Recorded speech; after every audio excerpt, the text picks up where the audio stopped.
அர்ஜுனா, உன் கண்கள் ஏன் கலங்கியிருக்கிறன? உன்னை சுற்றி இருப்பவர்கள் உன்னை தவறாக பேசுகிறார்கள் என்றும் செய்யாத குற்றத்திற்காக உன்னை திட்டுகிறார்கள் என்றும் நீ வருத்தப்படுகிறாயா? இங்கே பார் அர்ஜுனா, இந்த உலகம் ஒரு விசித்திரமான கண்ணாடி போன்றது. மக்கள் அவர்களின் மனநிலை எப்படியோ அப்படித்தான் உன்னை பார்ப்பார்கள். பகவத்கீதையின் 12வது அத்தியாயமான பக்தி யோகத்தில் நான் ஒரு ரகசியத்தை சொல்லியிருக்கிறேன். சமஹ சத்ரௌ சமித்ரேச ததா மானாபமான யோக. இதன் பொருள் என்ன தெரியுமா? எதிரி என்றும் நண்பன் என்றும் பார்க்காமல், மானம் என்றும் அவமானம் என்றும் பிரிக்காமல், இரண்டையும் சமமாக பார்ப்பவனே எனக்கு பிடித்தமானவன். ஒருவன் உன்னை புகழும்போது நீ எப்படி அமைதியாக இருக்கிறாயோ, அதேபோல ஒருவன் உன்னை திட்டும்போது நீ அமைதியாக கற்றுக்கொள்.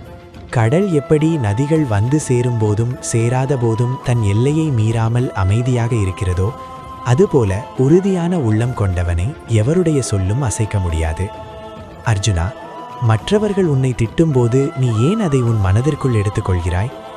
ஒருவர் உனக்கு கொடுக்கும் பரிசு பொருளை நீ வாங்க மறுத்துவிட்டால் அது யாருக்கு சொந்தமாகும்? மீண்டும் கொடுத்தவனுக்கே அல்லவா திரும்ப போகும்.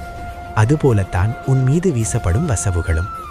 நீ அவற்றை பொருட்படுத்தாமல் அமைதியாக இருந்தால் அந்த திட்டுகள் உன்னை வந்து சேராது.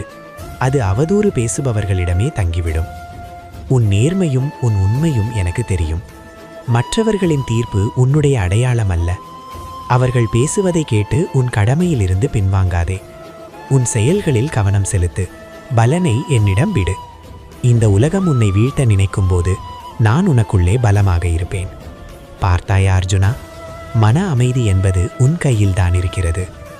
நண்பர்களே, இந்த தத்துவம் உங்கள் மனதிற்கு ஒரு நிம்மதியை கொடுத்திருந்தால் இந்த வீடியோக்கு ஒரு லைக் போட்டு உங்கள் ஆதரவை தெரிவியுங்கள். உங்களைப் போலவே தேவையில்லாமல் விமர்சனங்களால் கஷ்டப்படும் உங்கள் நண்பர்களுக்கும் இந்த வீடியோவை ஷேர் பண்ணுங்கள். மக்கள் உங்களை திட்டும்போது நீங்கள் எப்படி சமாளிப்பீர்கள் என்பதை மறக்காம கமெண்ட்ல சொல்லுங்க. நீங்கள் தனியாக இல்லை, நான் எப்போதும் உங்களோடு இருக்கிறேன். ராதா ராதா.